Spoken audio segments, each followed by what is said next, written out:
guys, good afternoon. Ito na naman si Lodi Buhok mga Lodi. Ang inyong inaabangan. Ito ang sasabihin ko sa inyo mga Lodi. Ngayon ay malapit na ang tag-ulan. Siyempre pag tag-ulan mga Lodi, babaha na naman ang kuhol sa mga palayan. Number 1 na piste ang mga kuhol sa palayan mga Lodi. Yun ang problema ng mga magsasaka. Ngayon, may ano ako sa inyo mga Lods. Talagang walang kawala ang kuhol. Walang wala talaga. Umpisa pa lang, lalagyan nyo na ito. Ito, yung nasa likod ko. Ayan, nakikita nyo yan.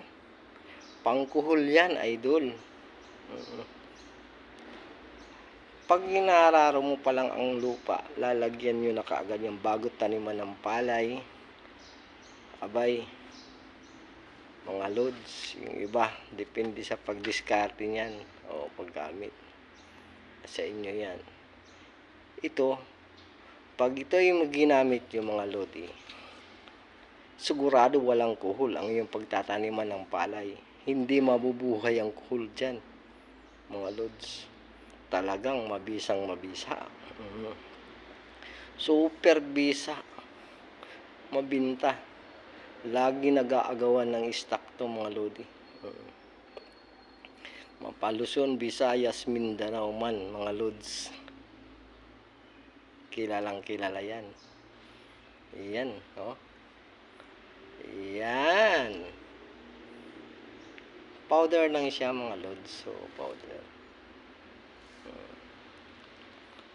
Grabe naman ang bisa niyan. Hindi ubra talaga ang kuhol dyan mga Lodi. Kaya maganda ang tubo ng inyong palayan mga idol. Pag ito nagamit nyo. Oo. Yan siya. Diba? Kita nyo yan. Yan. Parte naman sa kuhol ang sinasabi ko sa inyo ngayon. Nung nakaraang kong video ay parte sa mga uod, mga insekto. Oo, ngayon sa kuhol naman tayo mga Lodi.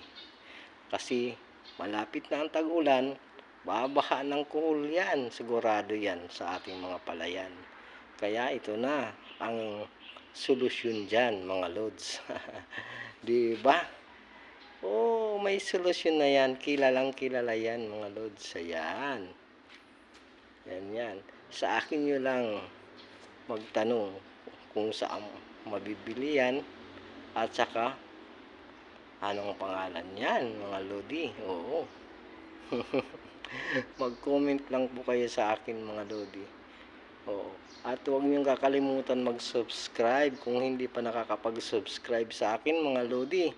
Abay, maya-maya o bukas, mayroon na naman akong ibang topic parte sa mga tulad ng mga insekto o di kaya mga damo. Problema nyo mga damo, mayroon tayo niyan mga Lods. Oo. Kaya, abang-abangan nyo lang ang aking mga video mga Lodi. Ayan. Don't forget to subscribe. Mga idol. Hanggang dito lang muna. Thank you so much. Bye-bye.